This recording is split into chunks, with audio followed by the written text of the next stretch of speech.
Higit 50 ambulansya at halos 3,000 ektaryang lupaing Grabe, oh. Ang dami nun. Ulitin natin, ha. Higit 50 ambulansya at Higit 50 ambulansya. Dami. Grabe.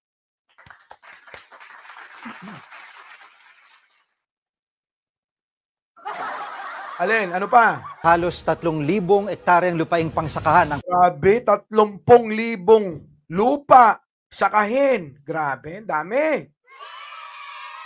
Ang alin? pinamahagi ni Pangulong Bongbong Marcos sa Iloilo ngayong araw. Nasa Oh, nakita nyo? Ulitin ko lang, ha. Oh, pakinggan nyo. higit 50 ambulansya at halos 3,000 ektaryang lupaing pangsakahan ang pinamahagi ni Pangulong Bongbong Marcos sa Iloilo ngayong araw. Nasa frontline ng balitang yan si Kari Cator. Oh, sige. Ano? Kita nyo si Pangulo? Yung sinasabi ko, hindi tayo nagkamali ng pagsuporta. Diba? O, yung mga DDS daw magtakip ng mga tenga. O, Harry Roque. O, Jonathan Morales. Sino pa? Si Marlica. Takip-takip tenga. Halos 2,000 magsasaka ang nabigyan ng titulo at Certificate of Land Ownership Award o CLOA sa Panay Island. Baka sabihin nyo, ha? Baka sabihin nyo, matagal na to. Kasi ganyan ang mga issue ng mga yan, mga kababayan. Ayan ang issue nila. Si Boss Mike nyo. Fake news yan. Ganun yung mga mukha nila, lalo si Banat Bay, di ba? Pag nakita nyo yung nguso nung ganun, diba? Ganun yun, ganun. Putik na yan. Ayan, September 2024. Diba? Kailan yan? Kahapon. Kita nyo? Binibira nyo ng binibira. Duran kayo ng duran. Ana Vito Cruz. Diba? Leo Cel Rama. Gusto ko punta sa parlor mo. Saan po? Kailan? Punta lang kayo sa akin. PM lang. Diba? Ganun yung mga mukha nila eh. Isang buhay, patuloy. Siyempre. Diba? Ayaw nyo ng presidenteng ganito? Gusto nyo saan? Sa mura ng mura? Mura ng mura pero ano? Mapapamura ka sa nangyayari. Mr. President. Kari Cator. Halos 2,000 magsasaka ang nabigyan ng titulo at Certificate of Land Ownership Award o CLOA sa Panay Island. Pinangunahan ni na Pangulong Bongbong Marcos at Agrarian Reform Secretary Conrado Estrella III ang awarding ng halos 2,700 na ektaryang lupain sa mga benepisyaryo sa 2,700 na ektarya, mga kababayan. 2,700 na ektarya. Grabe, dami. Sana oil talaga. Yung idol natin talagang ayaw magpaawat. Alam nyo, ganito yan eh. Sa tuwing ginagawa yan ni Pangulong Bongbong Marcos natin, Jesse Injas, parang pinagsasampal ng ganito, pak! Ganon. Diba? Ganon. Ganyan. Ganon. Ganon. Diba? Parang pinagsasampal silang ganyan eh.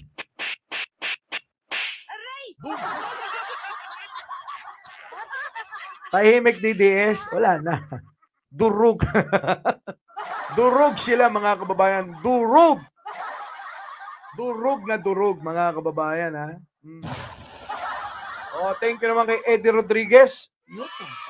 Sino pa? Marlon Tobilla. Di kaya napapanood to ng mga DDS kasi mga kaibigan ko, puro DDS, galit na galit sila. KP, Diyos ko! Bakit kailangan magalit? Inyakan, Boss Mike. Siyempre. Diba? Nandiyan si Badong Alateris. Hayaan nyo na. Tuloy. Aklan, Antique, Capiz at Iloilo. Aklan. Antique. Nako! Probinsya ng tatay ko. Ang Pangulo natin, hindi mapigilan ito. Okay, tuloy. Laking ginhawa raw ito para sa 75 anyos na magsasakang si Mang Dioscoro na higit 2 dekadang naghintay bago nagkaroon ng sariling titulo. Naghintay ng 2 dekada. Mga kababayan, 2 dekada yon. So parang 4 halos na na apat na termino ng Pangulo. Inabot pa niya sino? Erap, Gloria. Gloria, tapos sino? Noynoy. Tapos sino? Digong. Tapos kay Pangulong Bongbong Marcos lang may isa sa katuparan, no? Di ba? Ayaw nyo nun? Ibang klaseng Pangulo yan. Sabi ko sa inyo, actually ayaw ni Pangulo na sinasabi pa itong mga ginagawa niya eh. Hindi, ayaw niya ng pinagkakalat ito. Kaya lang pinipilit tayo ng mga DDS lagi. Nakikita nyo naman yung mga tanga at mga bobong, mga mangmang na mahal nating DDS, di ba? Di ba? Oh, lagi sinasabi, ano na nagawa ng Pangulo nyo? Ano na nagawa ni Bangag? Ano na nagawa ni BBM nyo? Laging ganun yung sinasabi. Lagi ko tuloy, lagi ko na tuloy ibabalita yung mga ginagawa ni Pangulo. Kaya lang baka magsawa kayo. Bakit kayo magsasawa? Kasi araw-araw nakakasawa naman. Di ba, no? Sa dami ng ginagawa ni Pangulo, araw-araw may ginagawa, ay nakakasawa. Hindi tulad nung dating Pangulo nyo. Severino Calov, Abay, tuwang-tuwa na sila. Malit na bagay, tuwang-tuwa na. Balik-balik kami sa DAR para mabigyan kami ng ganitong karapatan. Kasi kang 2,000 pa binigay sa amin yung clue. Masaya kami dahil nasa amin na yung namin yung titulo. Yun! Di ba? Nasa kanila na yung titulo, RNY, na hindi nangyari kahit kanino. Yung mga magsasaka natin, masayang-masaya. Mahingiti na sa labi, Bukod sa karapatan sa sariling lupain, hindi na rin daw kailangang magbayad ng utang o buwis.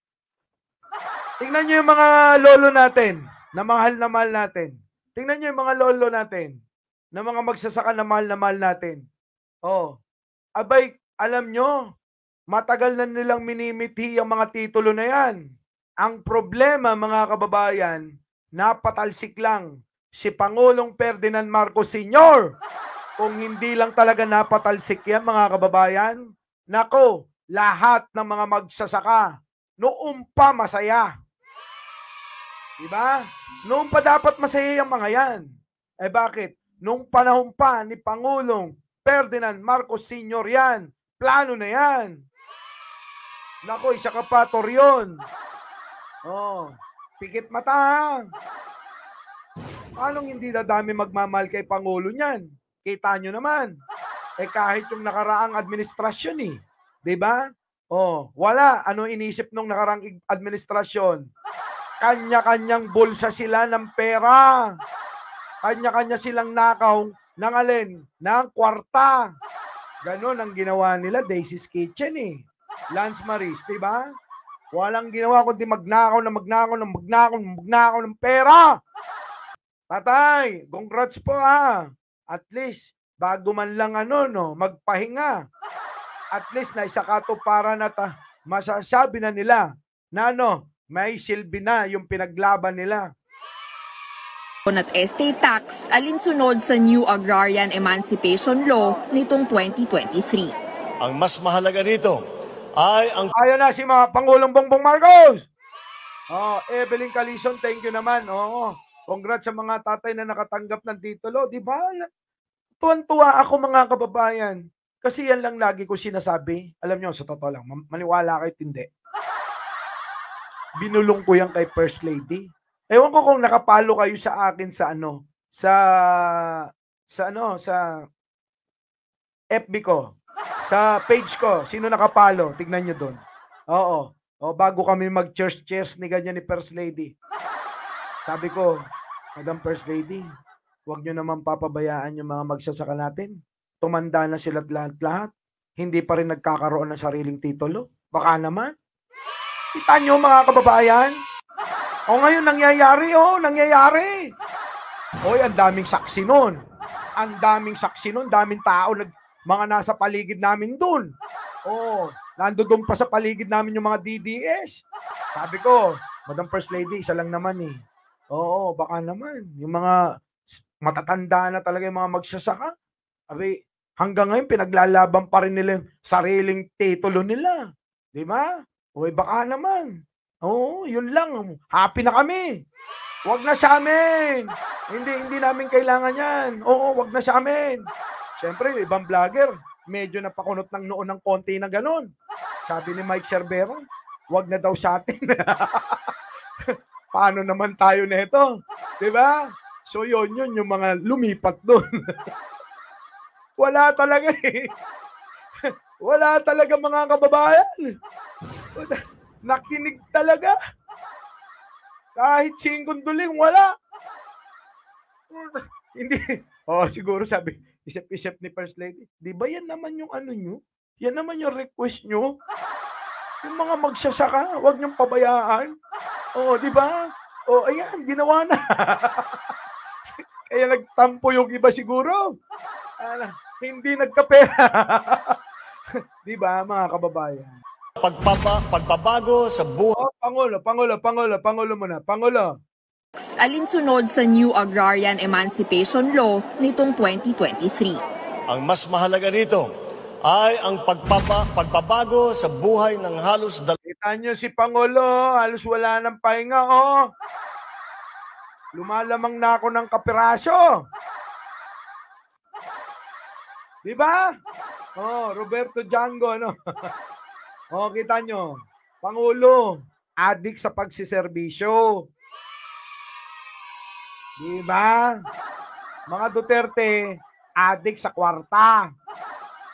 Adik sa droga. Yung mga yan ang totoo. Kayo talaga, Mr. President, Oo nga.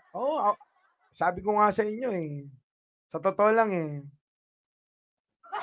Ayoko nang ibuko si Mr. President. Sige na, Mr. President. Pasok. 2023. Ang mas mahalaga dito ay ang pagbabago sa buhay ng halos 2,000 magsasakang nagtatanim ng pag-asa sa lupa na ngayon ay pag-aari na ninyo. Yun!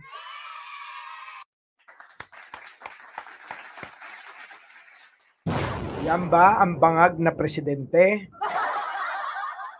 Kita nyo naman, yung matagal na dekada ng inaasam ng mga magsasaka. Eto na, pinamigay na with titulo pa. Tapos ayaw nyo kay Mr. President? Nasabi nilang kamukha ko? Araw-araw nagtatrabaho? Bangag sa pagtulong. Yan na nga. Walang makakagawa niyan. Bakit? Sino makakagawa? Ha? Si Digong, walang ginawa yun. Puro lang yun. Pamidya. Kaya tuloy. Nanay. Alam niyo sa totoo lang, natatouch ako pagka ganito. Yan tingnan niyo Diba? Ilang taon na lang ba ilalagi ng mga ganito? Mga lolo't lola. Diba? Kita nyo naman at least diba? Sa kahuli-huli ang pagkakataon. Mapasaya. Napakalaking kasayahan niya mga kababayan. Diba? Si Digong puro yawa lang. Lady Cancer, diba? Grabe, natatouch na naman ako. Promise. Kita nyo naman. Sige tuloy, Mr. President. Ay, nako. Si Mr. President, tingnan nyo naman, tuwang-tuwa na inaabot yung titulo ng lupa ni nanay. Baka naman, pwede naman, isang like naman para kay Mr. President. Huwag na sa akin, tuloy. Kung pag inaalala ninyong amor. Grabe, Ba? Amortisasyon, na palaki ng palaki ang utang, hindi nyo naman na isasaka ang inyong lupa. Lahat po ng utang na yan, bura na. Bura na! Grabe, no? Grabe si Mr. President. Biruin mo yung mga nagpapahirap na utang ng mga magsasaka. Binura ni Mr. President. Kalimutan nyo na lahat ang utang nyo. Diba? Ang laking kaluwagan nun, mga kababayan. Ang laking kaluwagan. Ang mas mahalaga dito ay ang pagbabago sa buhay ng halos 2,000 magsasakang nagtatanim ng pag-asa sa lupa na ngayon ay pag-aari na ninyo. Yun! Iba, iba talaga. Malayo, may kukumpara mo sa mga nakaraan eh. Diba? May kukumpara mo kay matandang Duterte. Ang layo talaga. Yung maiinis ka lang, biruin mo. Sinayang natin ang 6 na taon ni Duterte na umupo sa gobyerno. Wala tayong magagawa. Bakit? Binoto ng tao eh. Nabudol tayo ni Duterte. Diba? Nabudol kayo ni Duterte. Bakit? Di ko binoto yan. Lahat po ng utang na yan, bura na. Hindi niya kailangan alalahanin. Pinangunahan din ni PBBM ang pamimigay ng 51 patient chat. To. Baka kala nyo tapos na. There's more. Ano yun, Boss Mike? Bukod sa binura lahat ang utang ng mga magsasaka, namigay ng 2,700 hectares. Hindi. 27,000 hectares. 27,000 hectares. Mga kababayan, meron pa. Hindi pa natatapos dun. Sino to? Nakikita nyo ba yan? Nakikita nyo? Nakikita nyo yung nasa gitna? Nakikita nyo to? Sino to? Kaibigan ni Pangulo. Na ano? Kaibigan natin yan. Di ba? Itong dalawang to, madalas siraan. Kita nyo? Sabihin nila, Mel Robles, walang ginawa kung hindi magnakaw daw. Kita nyo naman, ngayon lang nangyayari to, garito, karami, tuloy-tuloy, pagbibigay ng ambulansya. Ilang ambulansya yan, Boss Mike? Di ba? Ito, nasa gitna, pilit nilang binabanatan. Pilit nilang hinihila pababa. Di ba? Ngayon, ito kasama ni Pangulo, tumutulong sa tao. Pinangunahan din ni PBBM ang pamimigay ng 51 patient transport vehicles. Yun na nga yung ambulansya, patient transport. Nakatanggap ng tig-1 ambulansya ang ilang lungsod at bayan sa Aklan, Antique, Guimaras, Iloilo at Negros Occidental. Pinuno ng ambulansya. Grabe, pinuno ni Pangulong Bongbong Marcos ng ambulansya kasama si Mel Robles. Di ba? Bang klase, no? Malupit. Kaya pala busy sila. Di ba? Cherry pink. Di ba? May inggit na naman yung ibang lugar nito. Huwag kayo mainggit. Bakit? Hanggat si Pangulong Bongbong Marcos, lahat magkakaroon. Our beloved Boss Mike Cervera.